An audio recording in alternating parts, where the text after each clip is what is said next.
Well, good evening, everybody, and welcome to what should be a really exciting, thought-provoking, and maybe slightly challenging, at least for me, evening here at the Intellectual Forum. My name's Julian Hupp, and I'm the director of the Intellectual Forum, and it's absolutely wonderful to have you here, whether you're here in this fantastic Frankopan Hall, or you're joining us online, wherever in the world that may be.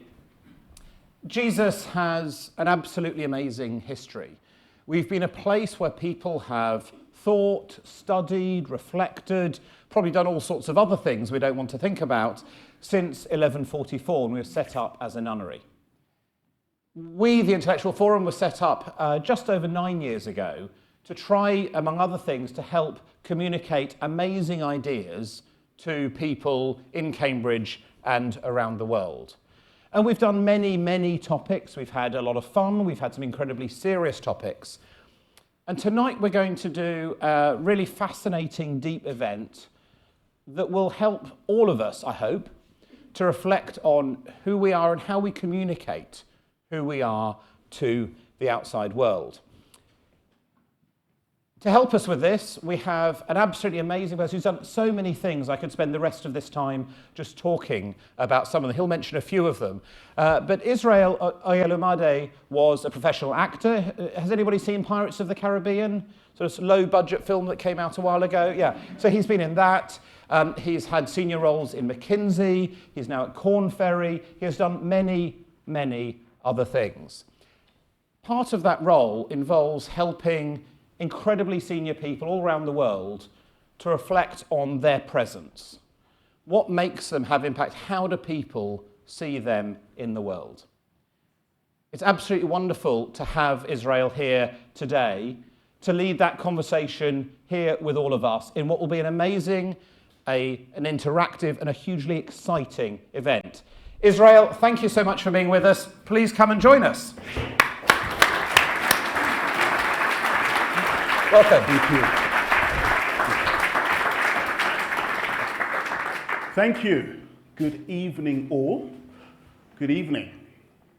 So, thank you for that introduction. I'll pay you later.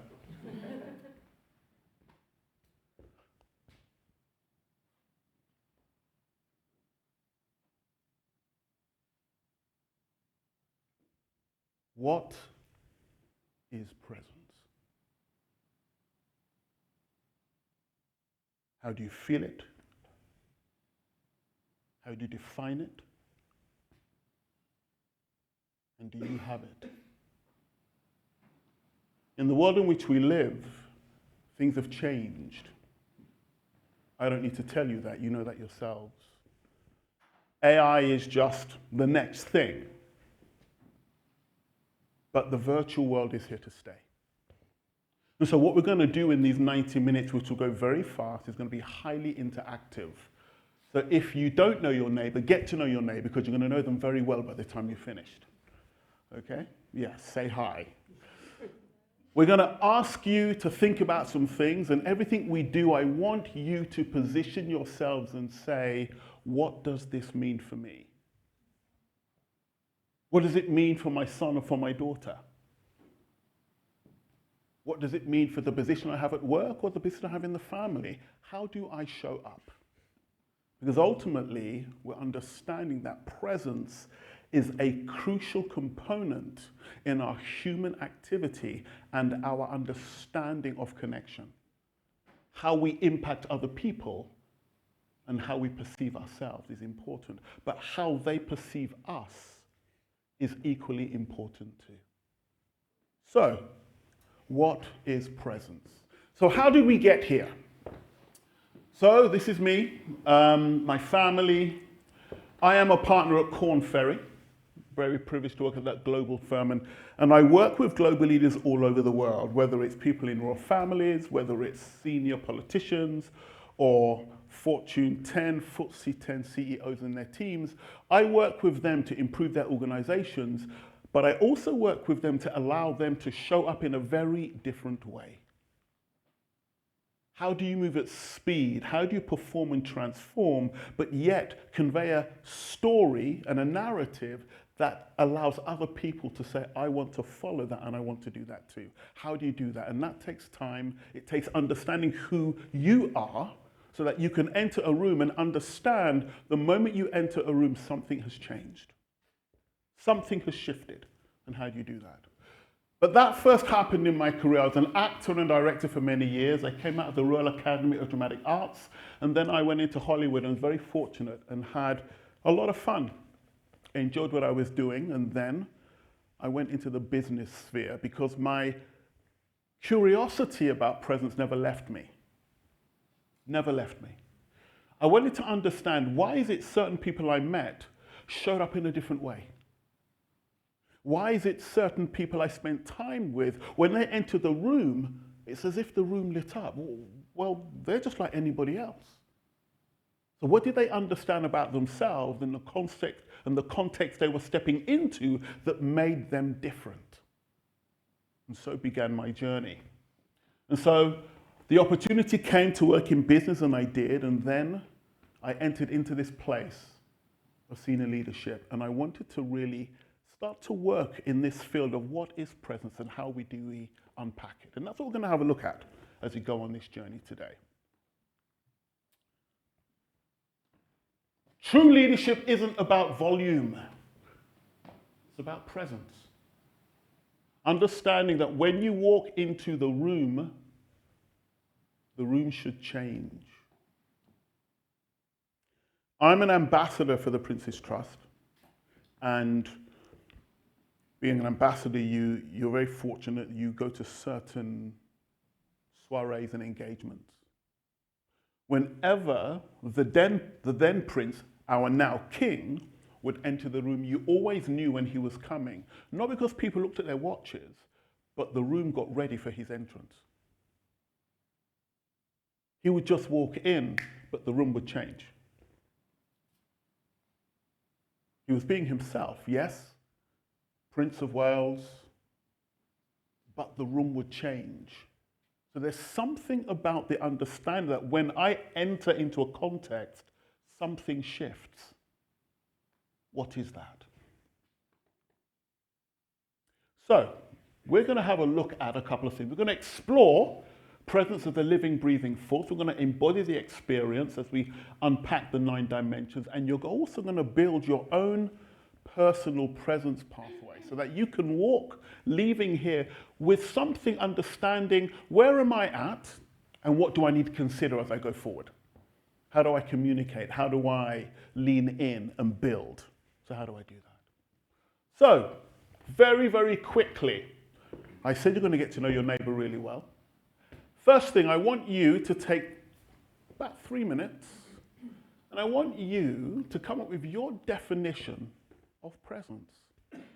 So say hello to your neighbor, and in 3 minutes' time, we'll come back to me. So have a conversation. What's your definition of presence? Off you go.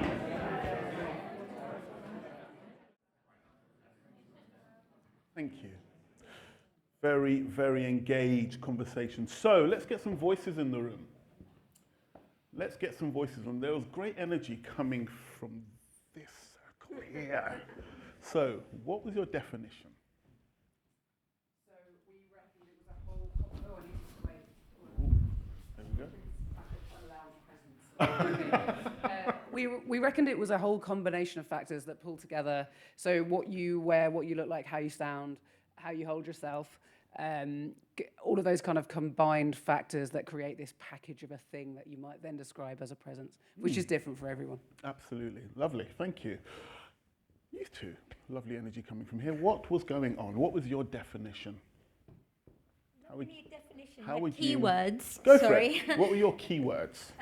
So initially, personal energy and aura, but we agreed totally on the energy thing, and then explored the different energy from particularly attractive, not as in just beautiful, but when you're attracted to maybe somebody who's sitting on their own but has a particular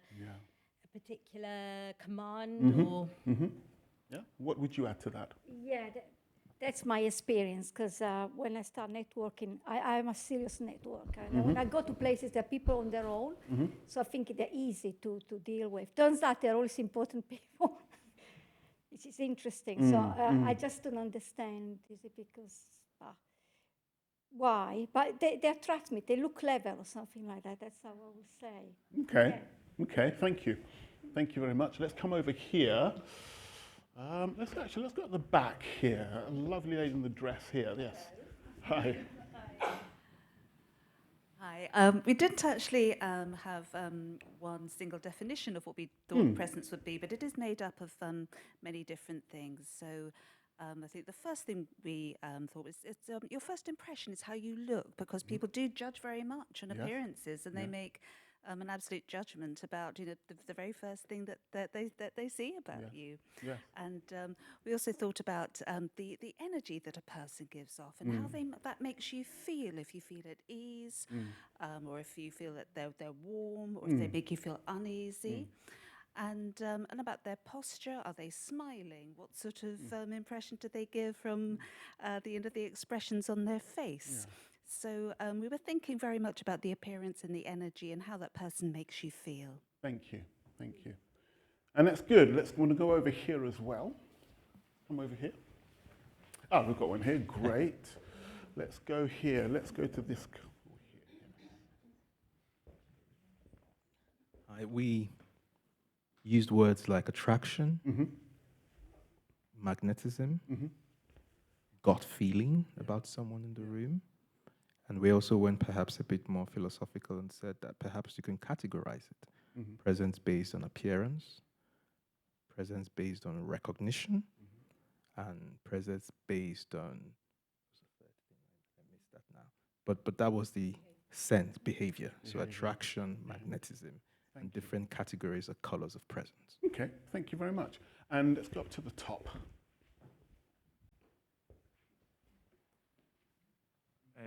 I guess we had a range of conversations, some reflection. Maybe presence might mean different things in different contexts. Maybe in the US, it feels maybe a bit more superficial for us living in the UK, where we like to keep it a bit more low-key and not as bold. But then we spoke about, well, if I was doing a meeting in the US, maybe I'd have to step into that role, and that's part of being present. And also, to what extent is your title endow a certain presence on you, and your status in society that other people pin onto you rather than it being of your own origin. Let's go online. Okay, anything we have from online? Lots and lots of amazing comments from presence means inhabiting your body fully and being alive to the moment. Ability to hold attention. One of my favourites was being the person who struggles to sneak into a crowded room. But loads of others that are Love great. that. Thank you. So we don't want to forget the online audience. Thank you for that. So what are we getting? We're beginning to understand that actually there is a feeling that presence has.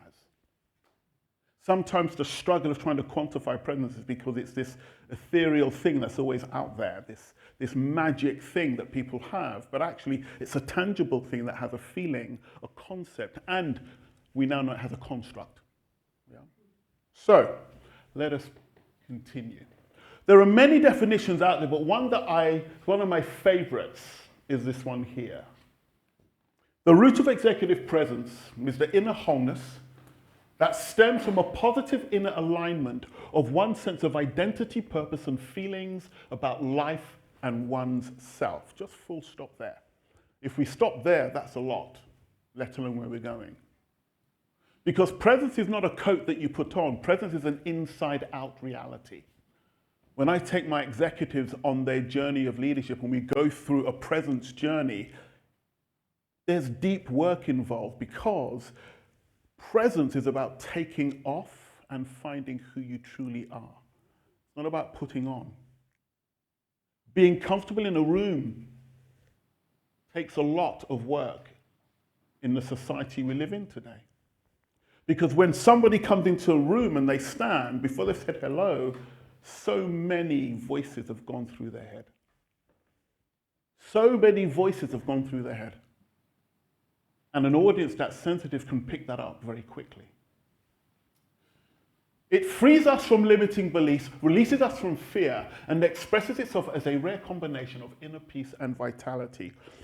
When you see somebody who is very present and very comfortable, it invites you to do the same. And that's what we're talking about here when it comes to presence. Yeah? Okay.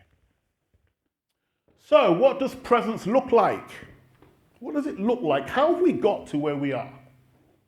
So let me take you on a very quick journey of how we've got there. With the helping hand of Hollywood. Of course we would. So, this is where we are today with presence, our understanding of it, or shall we say, our continual growing understanding of it. How have we got here? Started here. When they decided that we needed to productize our actors. How do we set them apart from everybody else? How do we put a very special glow around these individuals so that anything they do generates money? Yeah. How do we do that? We start to paint the picture-perfect life. The immortals that could walk on water. Presence was born. Exuding, vibrant, charismatic, sexual, intellectual, masculine, feminine, presence was born. And so therefore, our dictionary, our compendium of presence started to grow. And it continues. Different sort of presence for a different age. And it continues.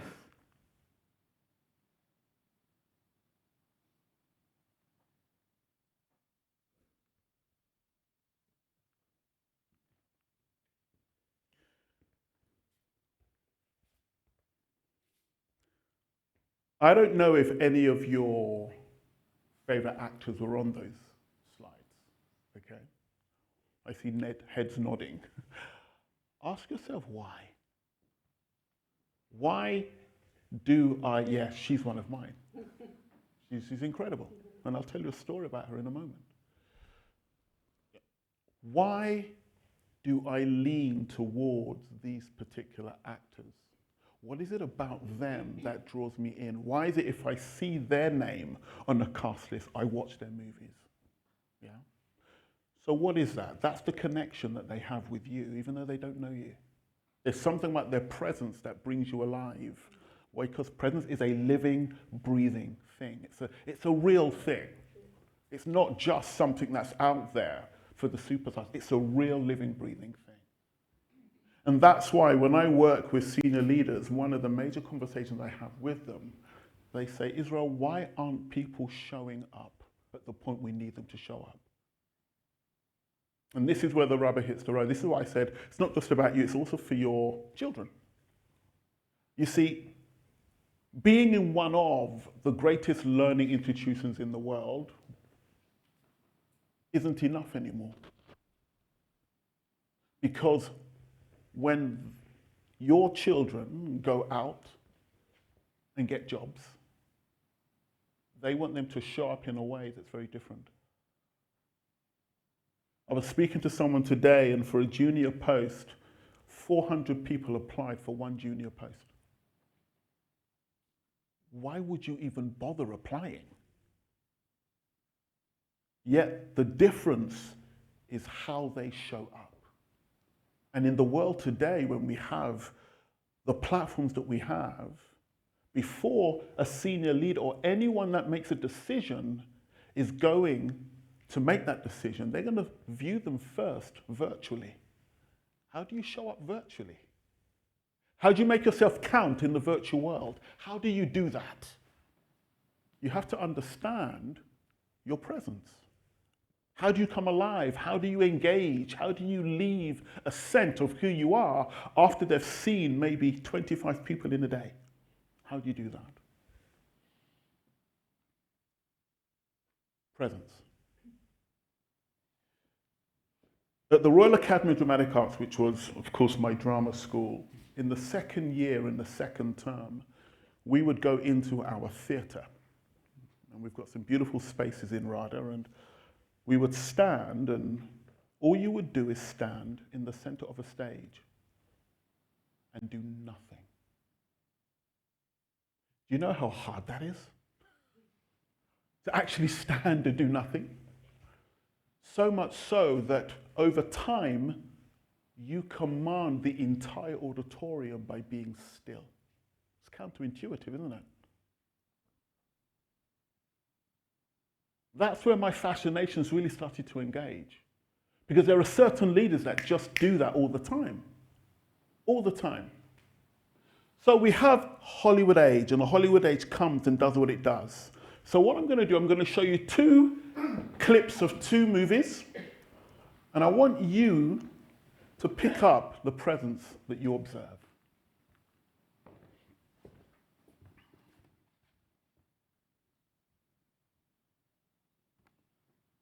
Is this man Wakandan or not? Khawusixelele qhubeka ntoni?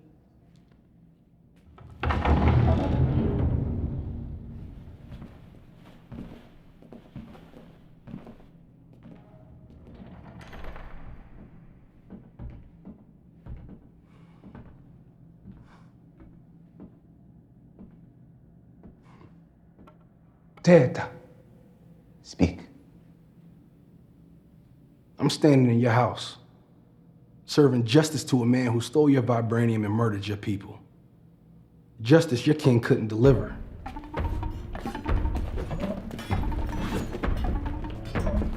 I don't care that you brought Claw. Only reason I don't kill you where you stand is because I know who you are. Now, what do you want? I want the throne. Hey, you, the tuna. Y'all sitting up here comfortable. Must feel good. It's about 2 billion people all over the world that looks like us, but their lives are a lot harder. Wakanda has the tools to liberate them all. And what tools are those? Vibranium. Your weapons. Our weapons will not be used to wage war on the world. It is not our way to be judge, jury, and executioner for people who are not our own. Not your own. But didn't life start right here on this continent? So ain't all people your people? I am not king of all people. I am king of Wakanda. And it is my responsibility to make sure our people are safe and that vibranium does not fall into the hands of a person like you. Son, we have entertained the charlatan for too long. Reject his request. Oh, I ain't requesting nothing. Ask who I am. You're Eric Stevens, an American black operative, a mercenary nicknamed Killmonger. That's who you are. That's not my name, princess. Ask me, king. No. Ask me. Take him away. Ungubani, Indingu, Njadaka. Unyanaka Njobu. Huh? Unyana kandobu. I found my daddy with panther claws in his chest. You ain't the son of a king, you are the son of a murderer. Uyabosisa.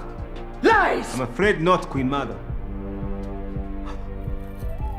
What? You indandatho kanjobu. Hey, Auntie. I'm exercising my blood right. The challenge for the mantles of King and Black Panther.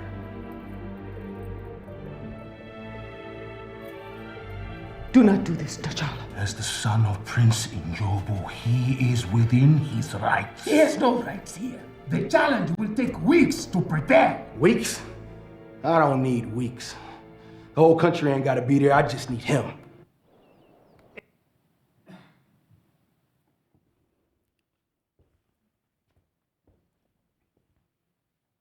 Powerful, huh?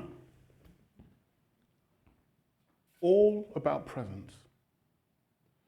Before they shot that scene in the rehearsal room, they mimed it.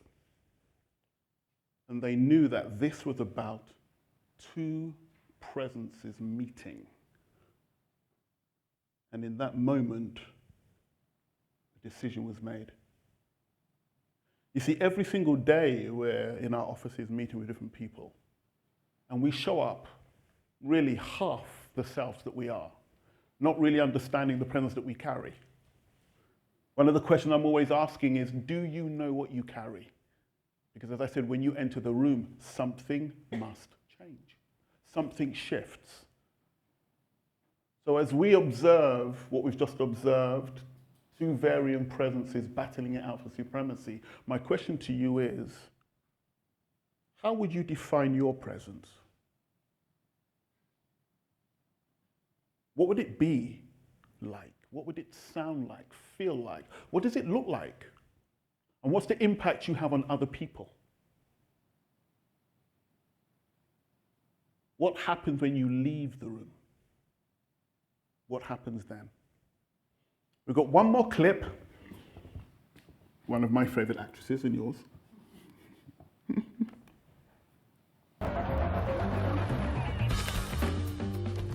She's on her way. Tell everyone. She's not supposed to be here until 9. Her driver just text messaged, and her facialist ruptured a disc. God, these people. That I can't even talk about. All right, everyone, gird your loins. Hold on. Did someone eat an onion bagel?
One of the greatest entrances in the last 15 years, when she just takes off those glasses.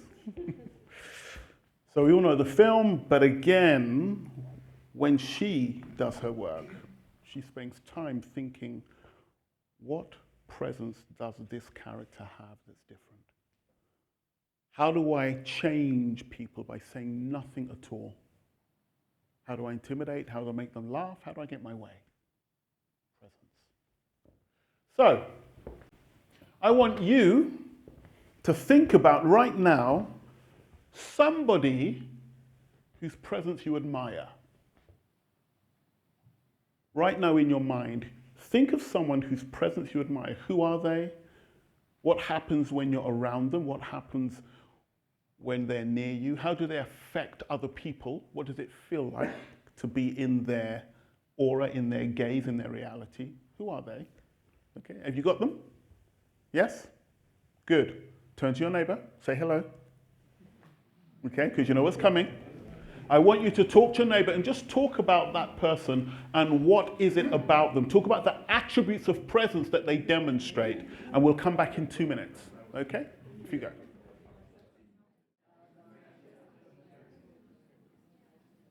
Okay. So let's get some voices in the room. Let's hear these conversations we were hearing. So we're going to start this end, and actually, no, we're not. We're going to start here. Let's get some voices in the room. Let's get positioned to me here. Just share with us, what was your conversation? What attributes? Calmness, confidence, awareness. And how did they make you feel? Listen to. He's Yeah. a deep listener. Yeah, deep listener. Yeah, it's interesting, isn't it, that deep listening can actually be a presence. Yeah. Awareness. Yeah, an awareness. It's beautiful. Thank you. Thank you. This lady here. we actually came up with quite different characteristics, and like on the one hand, it was more an internal feeling of confidence and calmness, I would say, and on the other hand, there were like some physical characteristics of sort of like a semi-smile, like sort of like a Mona Lisa type of thing, and like, but so it was more both abstract characteristics of like psychological state, but also like physical presence. And how did it make you feel?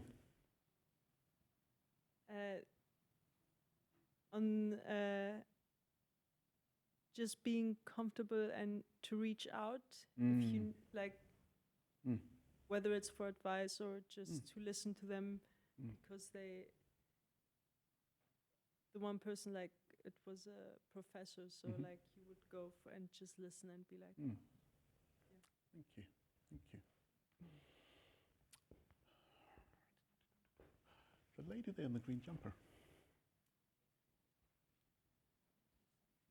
So I was talking about a member of my family who I've known obviously in that context, and then a few weeks ago I saw her in a professional context and saw her in a completely different light.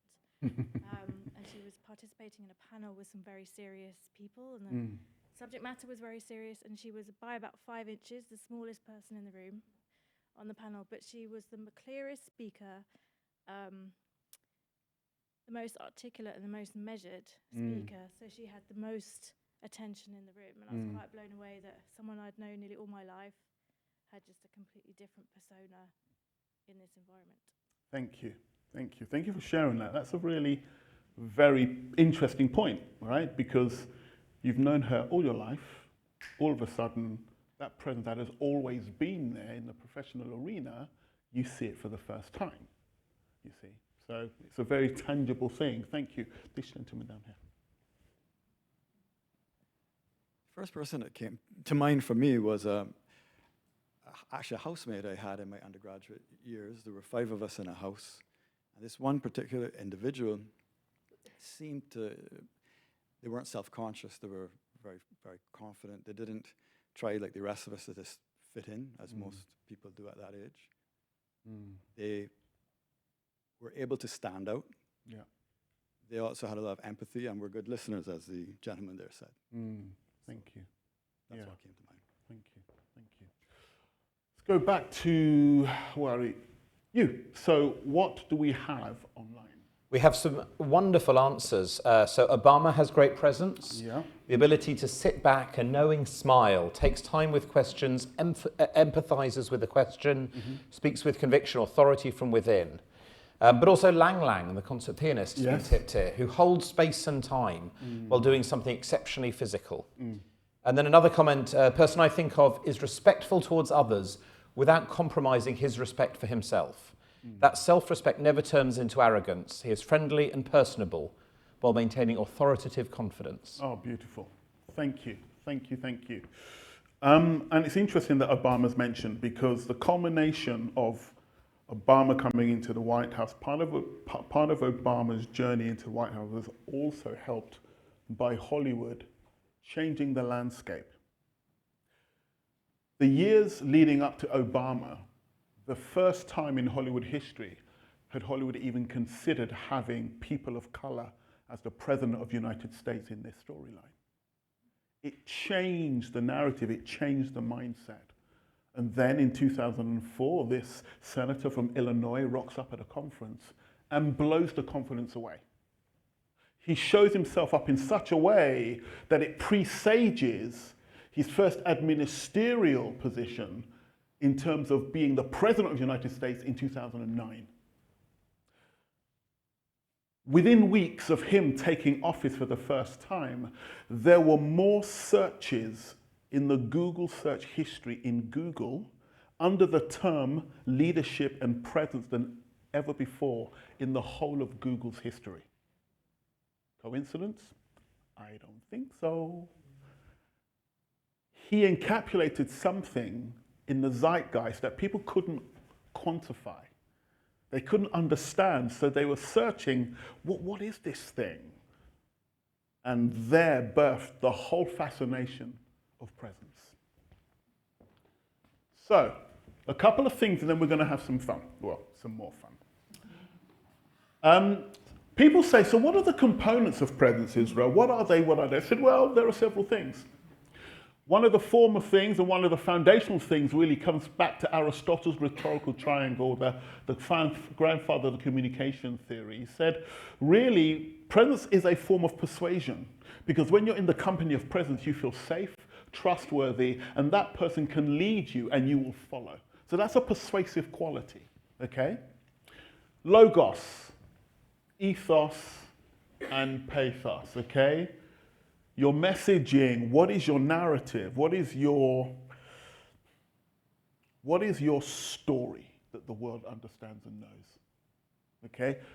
Ethos, the speaker, really, why you? Why are you the person that's given this message? What's your credibility? What's your truth? What's your value system in the root of that message? And of course, pathos, the heart-to-heart connection, which is the glue.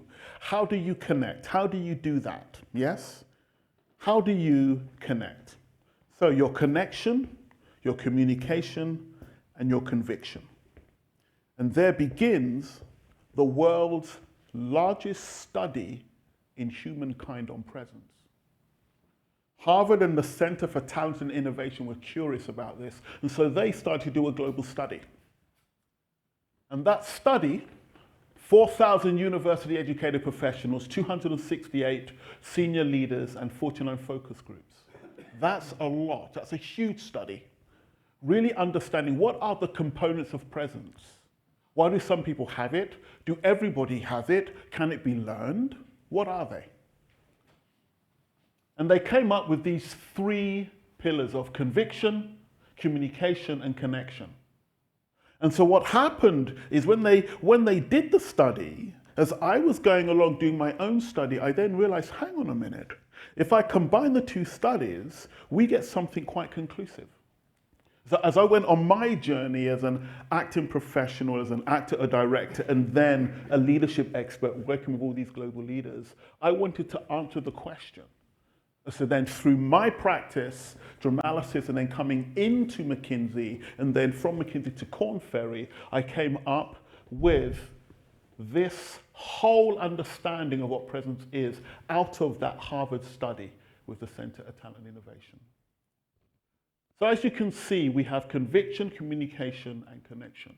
And we have these 9 competencies. Now, Obama scores highly right across the board, unsurprisingly. Trump, I'm not going to really answer that. So, some of the data that was very alarming was as follows. 26% reveals that executive presence accounts for 26% of what it takes to get to the next promotion. So that's them putting it kindly.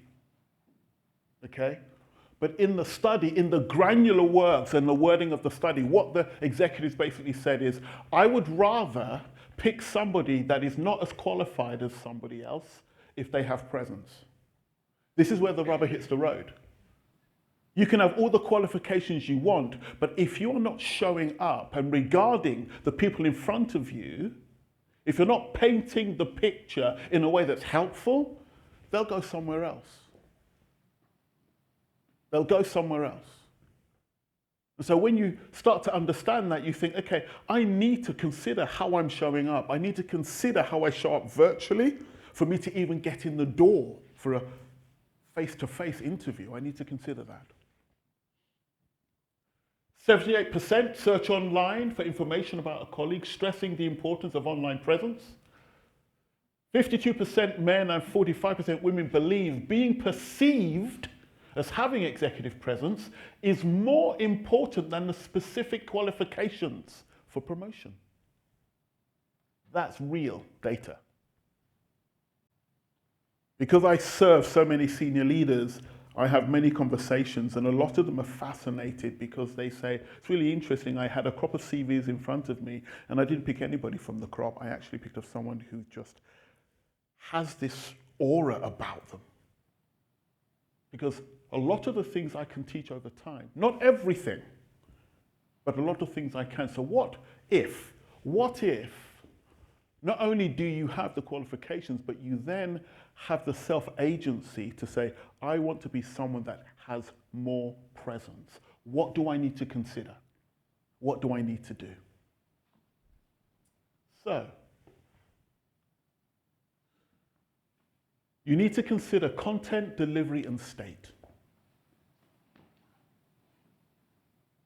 My qualification's one thing, but what's the story? How have I got there? What's the interesting part of who I am? I'm a human being like you across the table who is interviewing me, but how do I tell you I'm a bit more fascinating than the other humans that you're going to see? Because that's what we're talking about. How do I do that? Okay? And how do I give myself space to command the interview? Yes. The interviewee can command the interview if you know how to. How do I do that? How do I hear the question? Take time to answer. How do I maintain eye contact so that that person knows I'm really listening to him or her? How do I give space for them to see that I've received and I'm about to answer? How do I do all of that? And how do I make sure that my state is grounded and rooted in a place that's calm, confident, and peaceful at the same time? It's understanding what my presence needs to look like. It's understanding the context I'm walking into, and how do I do that? So, we're going to have some fun. In a moment, you're going to watch a video. And after watching that video, I'm going to ask some of you to come up here and give feedback to, to our video participant. And you're going to use the impact pathway. You're going to use the data and give him feedback on what you have seen. And the reason why we use video is because today, speak to most HR people, this is the first point of contact for any job application. So if this doesn't cut it, even if you're the most qualified, you're not going to see that person in person. That's the reality. That's the reality. If you look in the professional context, if you're in banking or if you're in some other sort of procurement or anything like that, before you find another person, another partner, another distributor, you're going to see them first like this. And if they don't cut the mustard, you'll go somewhere else. So what do we need to consider when we're in the virtual space? So let's have a listen. And then I'm going to pick 6 people to come and give feedback. So, all of you be attentive, please. Hi, I'm Julian Huppert. I'm the director of the Intellectual Forum here at Jesus College. And my background has been all sorts of different things. So, when I was younger, I was interested in international development and human rights. I wanted to bring peace to the world. I then went into bioscience, working on DNA structures and how genes are controlled, everything beyond the double helix. I had a career in politics, locally on the county council and as a member of parliament for Cambridge, trying to make Cambridge and this country a better place. At the Intellectual Forum, I now try to make people have the conversations that matter about everything that's interesting and worthwhile, whether that's about homelessness here in Cambridge, whether it's globally looking at financial sustainability and how do we actually try to save the planet from the perils of climate change, or looking at anti-Kremlin protest art. We do a huge variety of things, but the one thing that stayed for me, I want to spend my time on this planet making the world a better place. A world where people are free, where people are able to be generous with themselves and with each other. I hope my role here and everything else I do helps towards that end. Thank you. So, imagine this is the first time you've met him, Julian, and you need to make a decision. Is this person I want to see face to face? 15 other people I need to watch. And what does this person have? Okay, so 6 people. 1, 2, 3. I saw you trying to hide. You can't hide. 4, 5, Would you come on down, please? It's like a show, isn't it? Come on down. Right. So what I'm going to ask you to do, you've seen the video.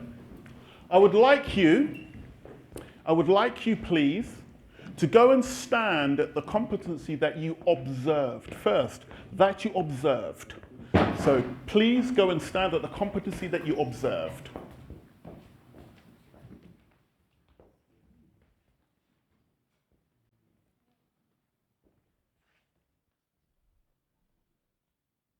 Okay.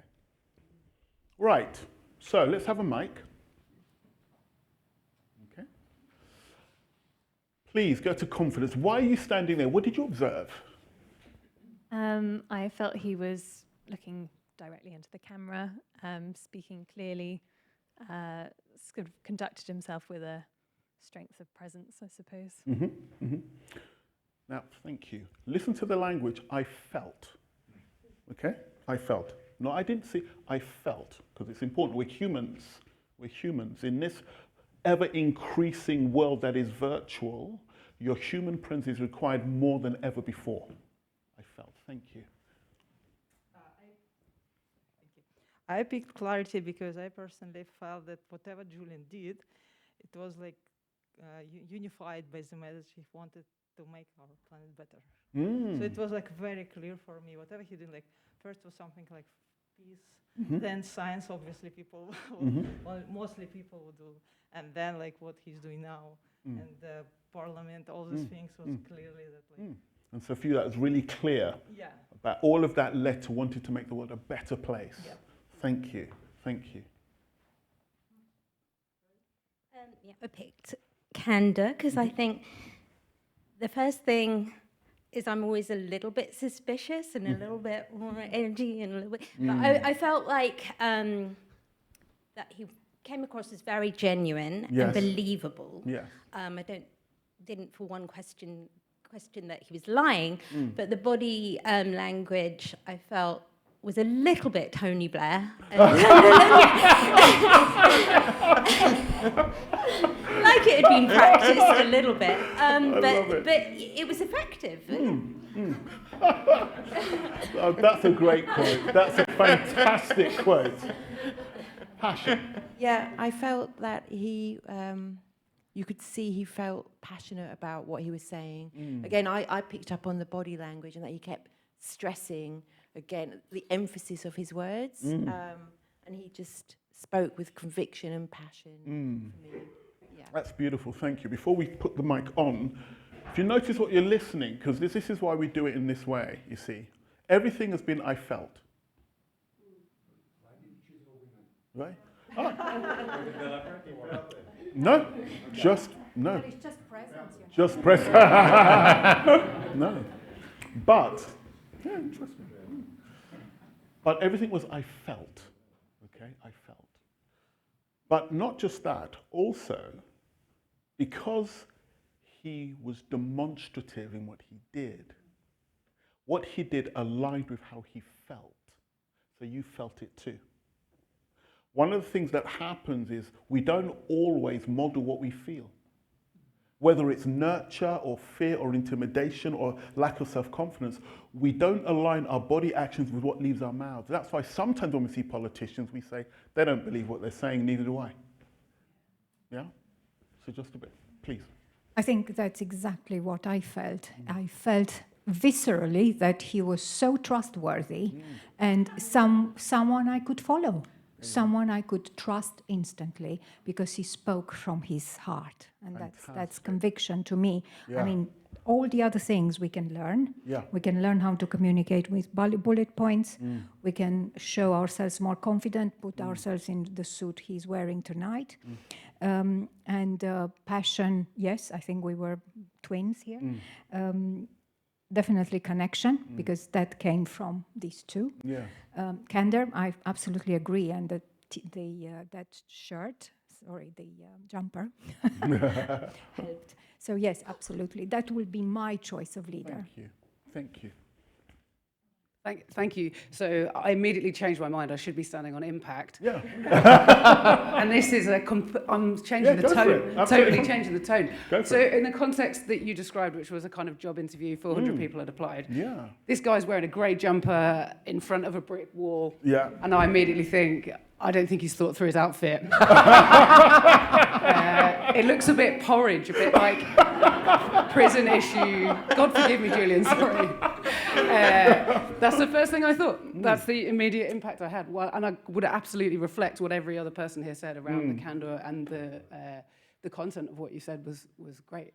But that was my first impression, which I think was your question. Yeah, absolutely. Thank you. So, ladies, thank you very much. So, next question for you now, using the pathway, okay? What did you not see, and what would you want to see more of? Please go.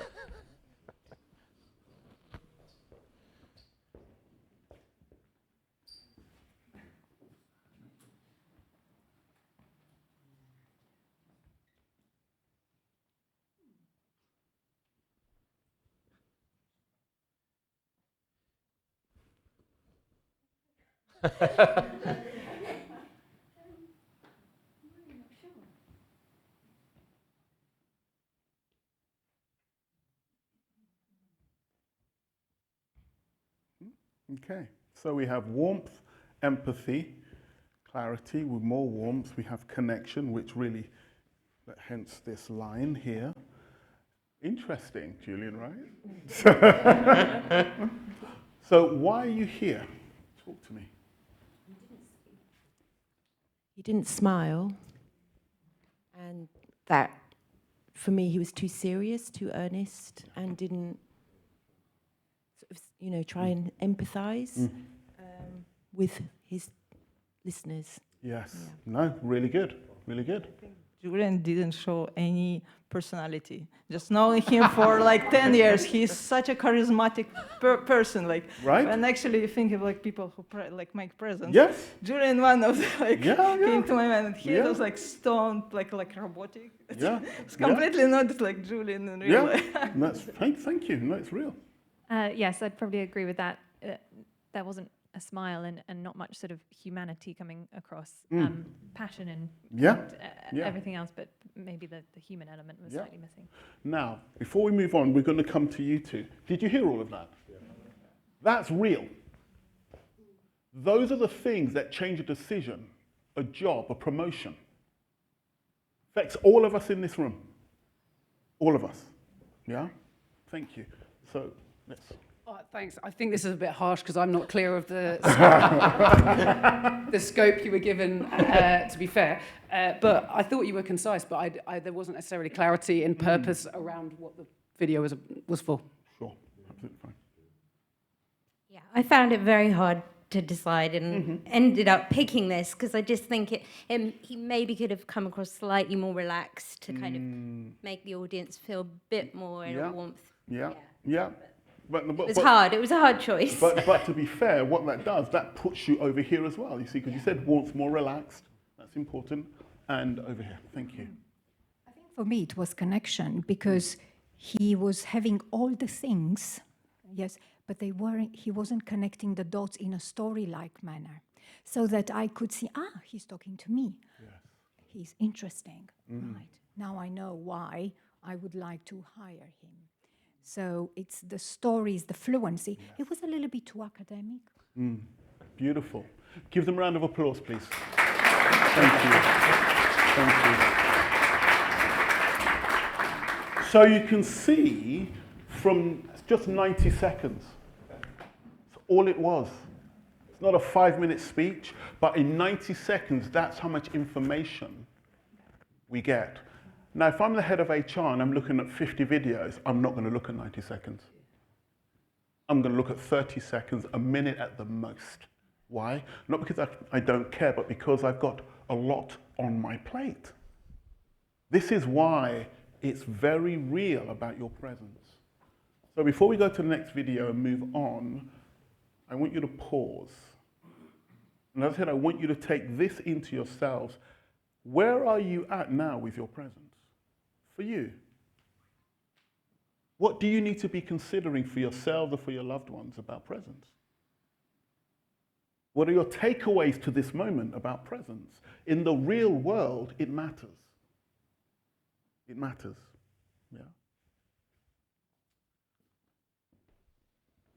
So,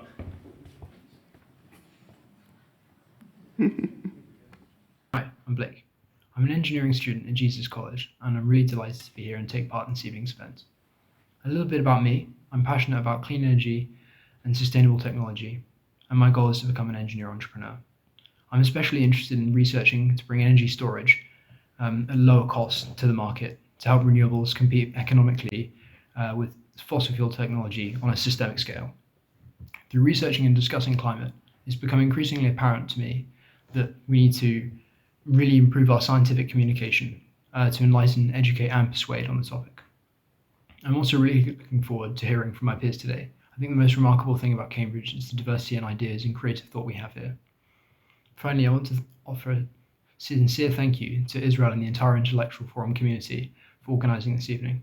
It's a wonderful opportunity, and I'm really grateful to be included. Thank you. thank you, Blake. Thank you also for putting your video forward. Thank you.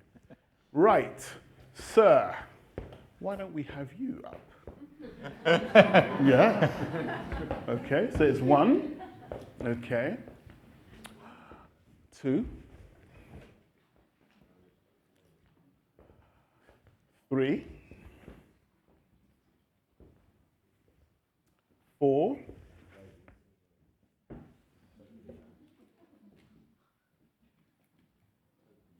5.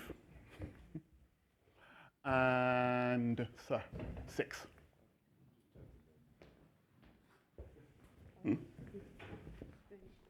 Okay, so you've seen Blake's video. First time you've seen him, okay? You've seen him, okay? So first of all, go to where you saw he showed up. What did you see, first of all? Off you go.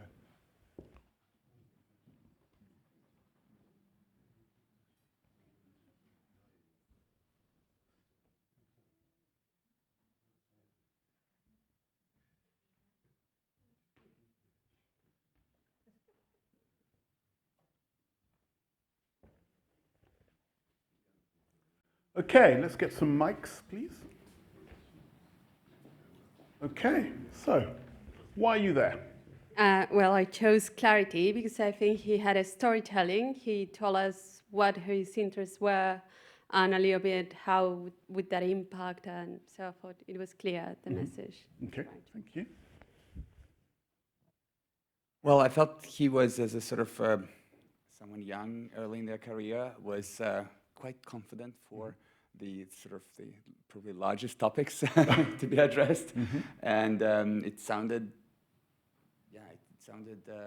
impressive and positive. Okay. Yeah, I just thought he was composed and clear about what he wanted to say, and just calm in delivering that message. And when you hear someone compose, how does that make you feel?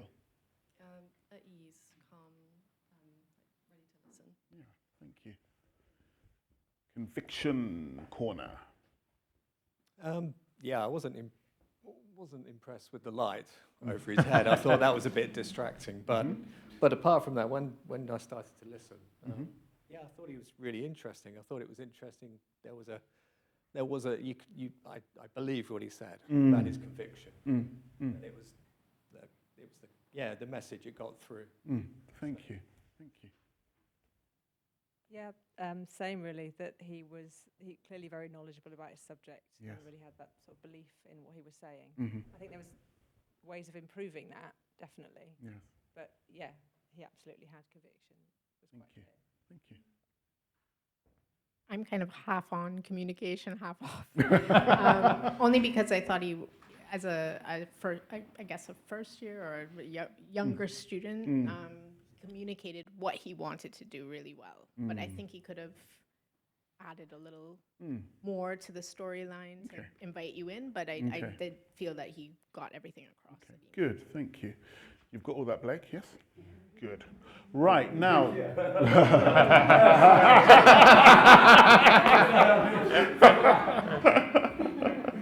Do we have anything from, let's have a quick, if there was anything they wanted to share before we move? No? Okay, good. Right, so what didn't you see or what would you like to see more of? Please change position.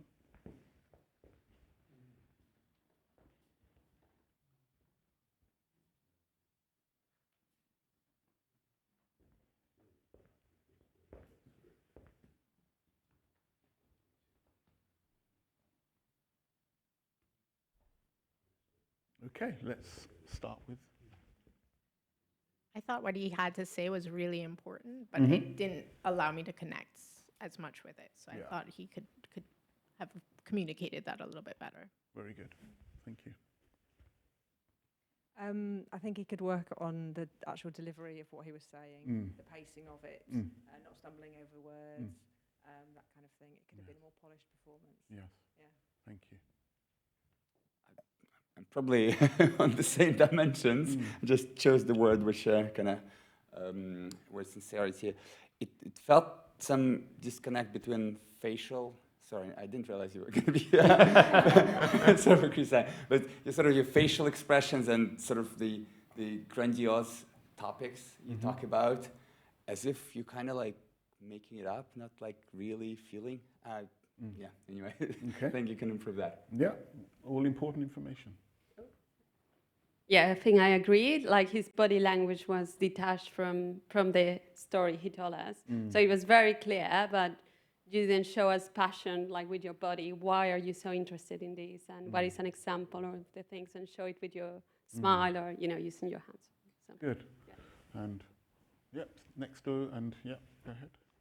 And yes, I feel a bit self-conscious. You were great, but I think it was the yeah. It was. I was very aware that you were a student. That kind of felt.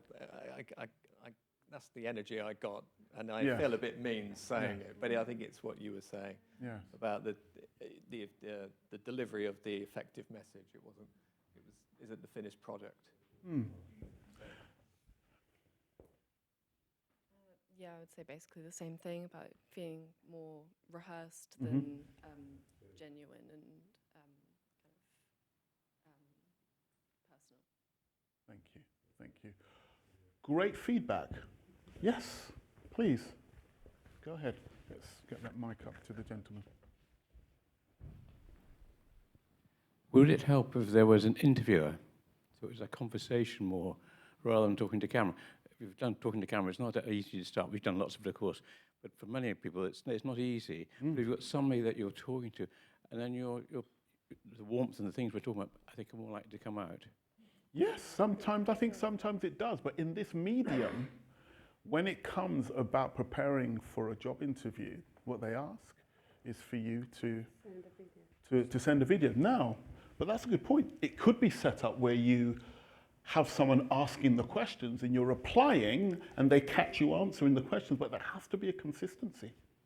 There has to be a consistency. Very valid though, very valid. Thank you. Anything online? There's a few comments I'll share with Blake about elaborating the context. So he would like to see more warmth, like the smile at the end, could have started that way. A change of pace would be good as well. So slow down, use pauses. And then one I do particularly agree with, having done the first one of these and the second time today on the same video. Can we applaud Blake for being so brave to volunteer to do this? Absolutely right. Absolutely right. Yeah. And somebody does want to hear more about your vision of the future. So hence me saying thank you, because very brave, really. Thank you. Let's applaud our Peter. Take a seat. Thank you. Thank you, Blake. Right, so now, for the sake of time, I want you to participate in something, okay? I want you to participate in something. What I'm going to invite you to do right now, okay, please lock all the doors. Okay.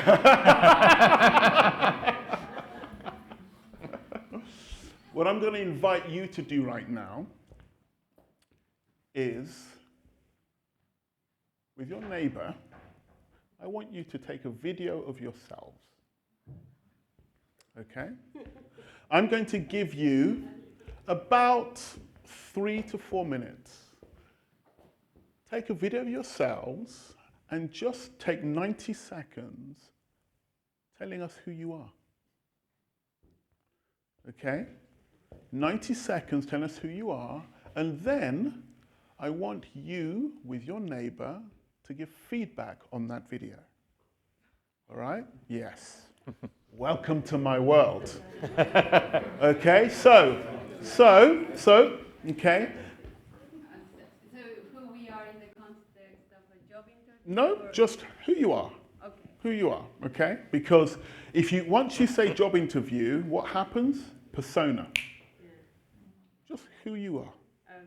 Who you are, okay? All right? Yes. Yeah. You go both ways with your neighbor. You film the neighbor films you. Then, once you've done that, so I'm going to give you about 4 or 5 minutes, and then you're going to once you've done it, once I'll say 5 minutes, stop filming, and then you're going to give each other feedback. Okay? And we're going to, where's my amazing right hand? She's up there. Where are they? Oh, great. So then the handouts are going to come round in 5 minutes' time for you to give feedback and write some points for you to grow, because we want you to leave with something tangible, okay? So your 5 minutes of filming begins now.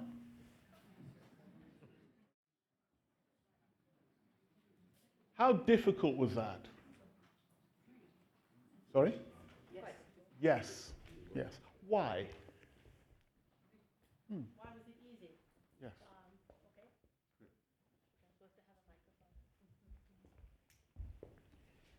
Okay. Are you asking about making the video or giving the feedback or both? Giving the feedback. I think that the points you got here in this framework are really clear. And it was easy to look at. I thought it was easy to look for evidence of these things from those 90 minutes. Good, good. You found it hard?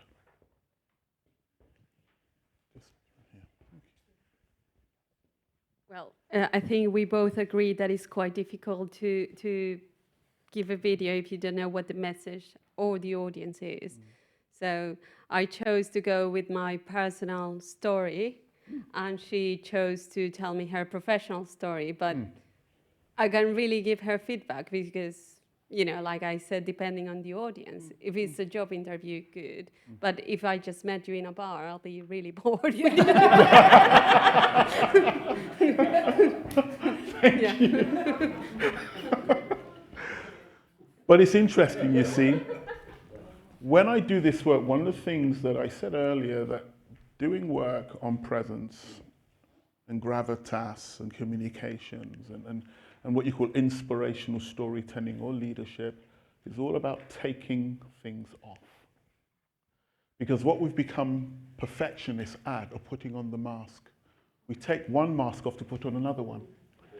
And we're very frightened, in, just like I said, standing in the center of a room, proverbially naked, actually, and saying, I am enough.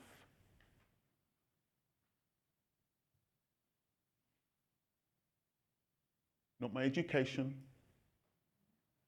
not my birth, not my culture, not my ethnicity, not my religion, not my sex. I am enough. That's the beginning of great presence, right there.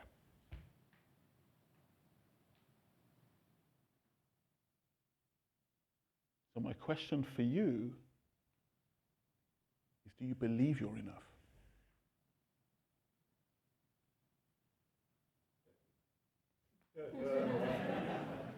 I knew I liked you. So, what resonated? What resonated in the feedback? When you read it, what spoke to you? You went, yeah, that sounds like me. What resonated?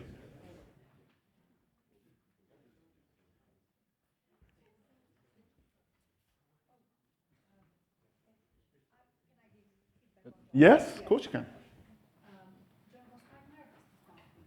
He was quite nervous to start with, Mhm. to do what we were doing, and so I gave it a go.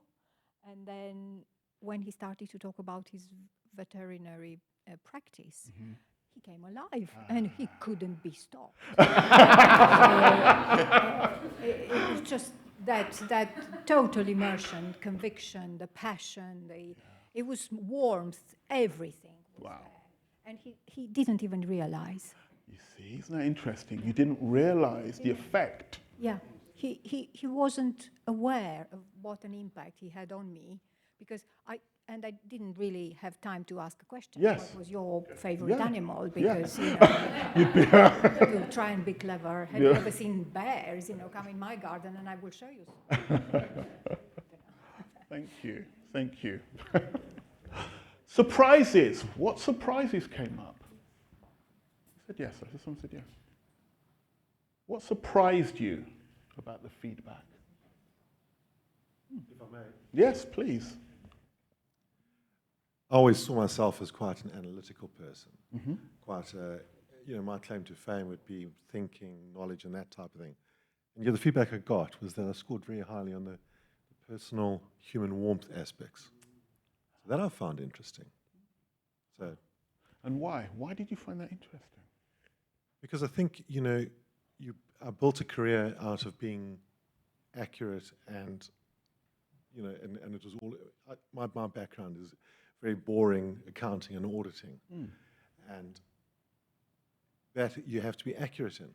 And that's your initial claim to fame. So it's all very well to talk about, leadership and that type of thing, but you have to get a ticket to get into the game. And I understand why you gave your focus was very analytical, because that's the environment you live in. And you first have to win your right to be at the top table. That's right. The When you ethos. get to the top table and you're managing people and leading, then all of these things come into play, because you're governing a load of different people. But you first have to get into the room. So I have got stuck on always having to convince people that my worth lies in my technical ability and not in my human warmth and my ability to empathize, which is where we get to as we get older. As I'm getting older, as you can no doubt see, I'm going grey. Anyway, I do not mean to monopolize. No, thank you very much. Thank you. Yeah, it's beautifully said. Thank you. So, as we draw to a close, what I want to say is, firstly, thank you. Thank you for going there. Secondly, to really ask yourself, what now for me? What spoke to me? What resonated with me? What surprises did I have? And even if it's one thought, one thing, lean into that one thing. And remember that you showing up is felt, is experienced, and you showing up means that something changes in the room. Yeah? So, what will you do with this new insight you now have? What is the first step to fully stepping into that realization? And remember that the moment you show up, something in that moment has shifted because you're present. William Shakespeare wrote, and Hamlet said that to be or not to be, that is the question. Marianne Williamson wrote that our deepest fears are not that we are inadequate, but that our deepest fears are that we are powerful beyond measure. It is our light that most frightens us. Who am I to say I am fabulous, talented, handsome? Actually, who are you not to be? So, to be or not to be, that is now your question. Thank you.